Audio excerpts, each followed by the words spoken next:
Hello, welcome to Virgo Philippines. So, ito yung reading natin for Virgo, Sun, Moon, Rising, Venus, and Jupiter Virgos. Take only what resonates. Bali, hindi ito magre-resonate sa lahat. So, kunin mo lang yung mga messages na magre-resonate para sa'yo. Kung gusto mo magpa-personal reading, Jing Tarot Reader, i-search mo na lang siya sa Facebook. And kung gusto mo, pwede kang mag-subscribe or mag-follow din sa aking TikTok, Unicorn Princess Tarot. So, start na natin ang reading. This is for the sign of Virgo.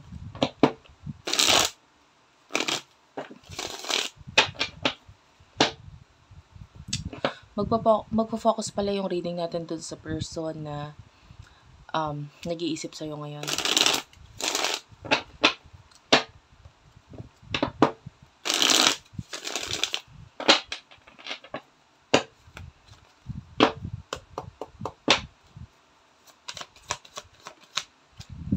Okay, you do have here the Six of Cups,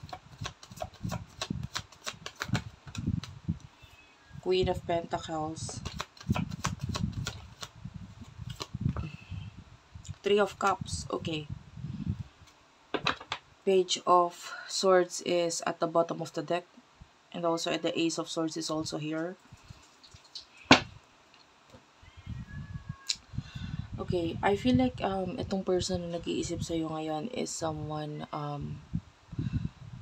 who really wants to have a reconciliation, pagkikita or pagtatagpo, pakikipag-reconcile ang gustong mangyari nitong person ito. So definitely this is someone in the past. And with the Queen of Pentacles, I feel like may mga bagay siyang hindi maintindihan sa connection ninyo, pero part of this person gusto niyang ma-materialize kung ano man yung like gusto niyang magkaroon ng sa katuparan itong kung ano man yung mga bagay na nawala or hindi nangyari sa inyo. This person is missing you, nami-miss ka nitong taong to, and I feel like hinahanap ka niya ngayon sa mga tao or yung mga ginagawa mo, yung mga qualities na meron ka, hinahanap niya ngayon dito sa mga taong nakaka-connect niya, no? And I feel like itong person na ito with the Page of Swords, maybe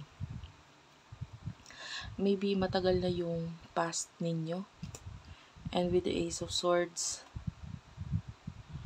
I feel like sa ngayon, tinatry mong mag-focus na muna sa pag-aayos sa sarili mo, sa maybe sa career mo, or maybe sa sarili mo, sa health mo, whatever, no? So, nandun yung focus mo dito. And, kuha tayo ng mga messages.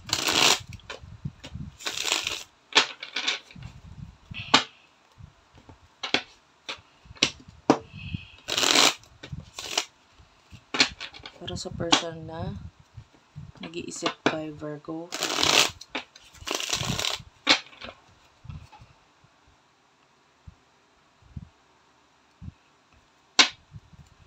Para sa person na nag-iisip kay Virgo.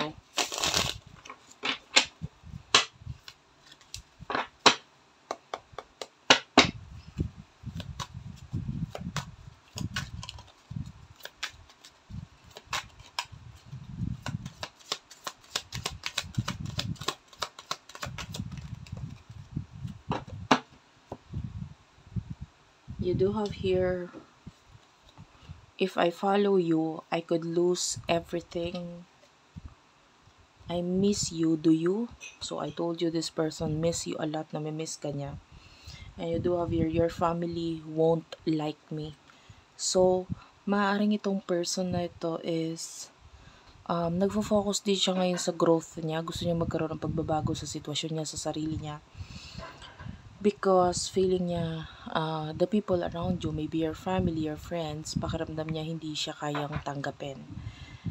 Hindi, maaaring nung una pakiramdam mo itong person na to, hindi niya kayang tanggapin yung kung ano yung meron ka, yung family mo, or whatever you have in your life.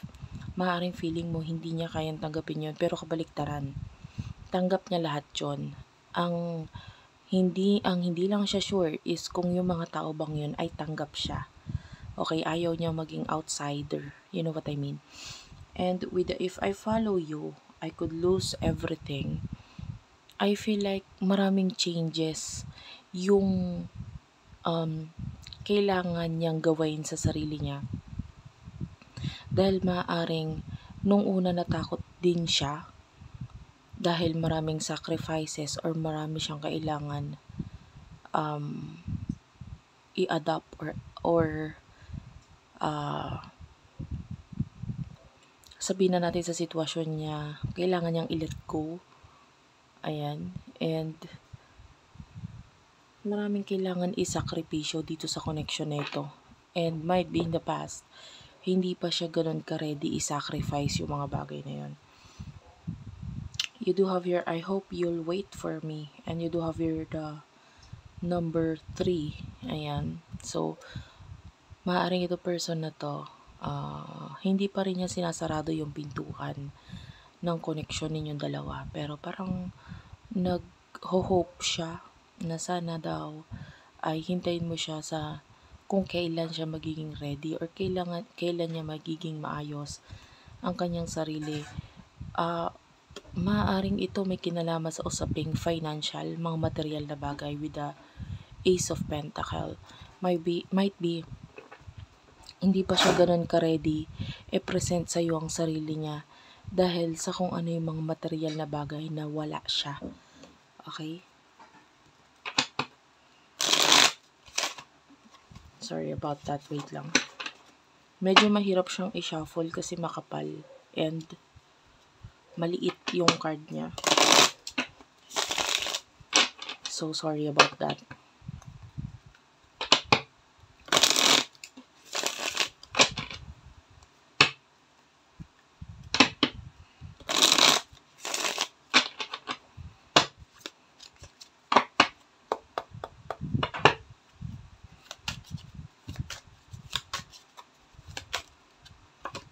You do have here definitely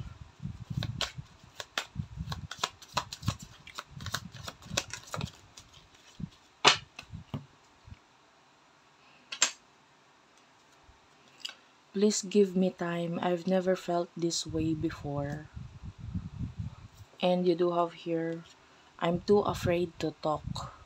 So, I feel like itong person na ito, hindi mo masasabi or malalaman sa kanya na gusto niya ng reconciliation dahil wala siyang ginagawang movement. Hindi siya nakikipag-usap or pwedeng walang communication sa inyo. And at the bottom of the deck, I am terrified. So, talaga natatakot itong person na ito dahil hindi niya akalain na mararamdaman niya yung ganito sa'yo. Hindi niya akalain na ganito kalalim yung connection na ito. And you do have here definitely, I feel like it has something to do with you na pwedeng you are the one na willing mag-take ng risk ng lahat. Kumbaga kung mawawala ang lahat sa'yo, willing kang i-take ng risk yon because you really do love this person. Kaya lang, because also nararamdaman natin yung energy ng Page of Swords sa'yo, which is someone na walang kinakatakutan. Like kahit anong iharap sa'yo, kaya mo harapin. Because ikaw yung tipo ng tao na kahit magsimula ka sa walang-wala, kaya mo. Okay, pero yung person na ito, hindi kasi siya ganun. Hindi siya kasing lakas ng loob mo. And what will be the future action of this person?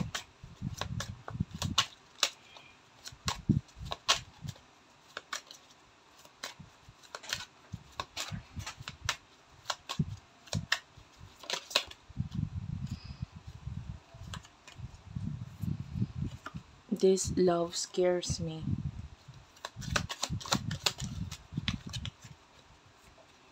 If I ask you to stay, would you leave me? And you do have here, I'm a very jealous person. And you do have here, no. I want to clarify the no. What's with the no? Why is the no here?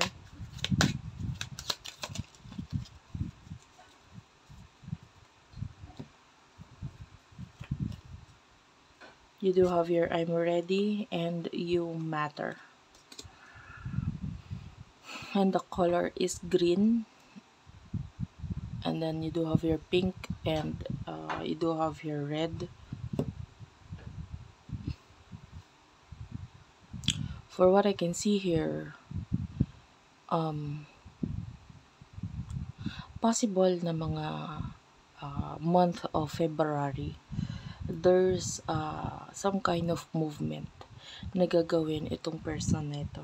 And this person is like, maybe hindi halata sa kanya, pero yeah, this person is a very jealous person. Like, maybe pareho kayo. Masyadong seloso. Hindi halata lang. Yun. So, if there's other people na involved sa connection na ito, nagiging dahilan kung bakit may pagsaselos, ay gusto niyang mawala yun. And I feel like this person, mas lalo siyang natatakot sa connection na to. Bakit? Kasi it feels like ikaw yung kumukumpleto ngayon sa kanya. And kung ikaw yung mawawala dahil doon sa movement niya na yon, hindi niya kaya or ayaw niya. And I feel like this person is coming. You do have your I am coming. You know, just trust the situation. I am coming. And you do have your the 1 and 10. So it's like completion from 1 hanggang number 10. May completion dito, no? Sa connection na ito. And yeah, this person is imagining you a lot of times. And I feel like even sexually, no? Inimagine ganito person na to, you do have your sex. So, sexually, this person is imagining you.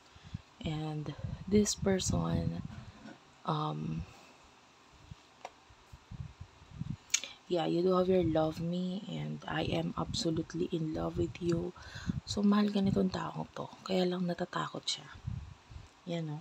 I am terrified. So, natatakot talaga siya sa connection ninyo.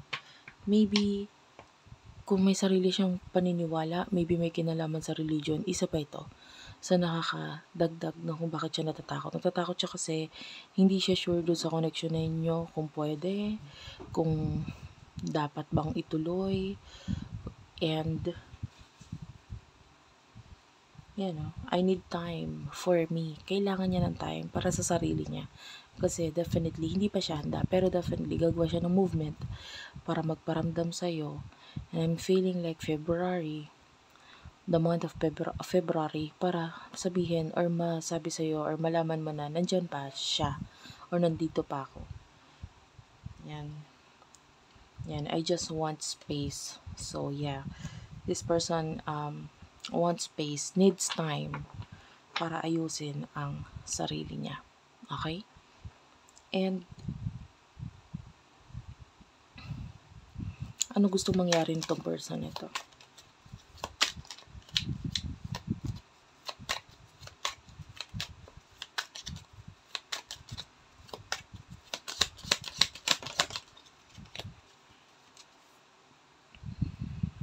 Ayan, this is what he or she wants. I want to start a family with you. Okay? Gusto niya mag-start ng family or makompleto yung buhay niya na nandyan ka. Do you think about me too? Have I lost everything?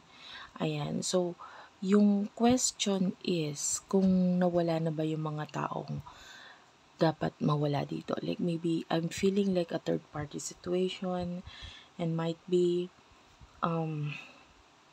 ito yung isa pa sa iniisip nitong person na ito. And you do have here, I never imagined so much perfection.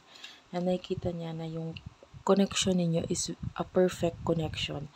Kaya lang, kailangan muna niyang maging perfect for you. Because ang tingin niya sa'yo is you are already perfect for her or for him. You know? And yeah. You do have your think before you act. Ayan, and I am coming trust. So, sabi ko nga sa'yo, yung person na ito, iniisip muna niya yung dapat niyang gawin bago niya gawin. And sa ngayon, ganun yung ginagawa niya. Inaayos niya muna yung sarili niya kasi hindi siya pwedeng humarap sa'yo ng ganyan siya. Kung ano yung nangyayari sa kanya ngayon. So that's it for now. Thank you for watching, guys. I love you all and bye-bye.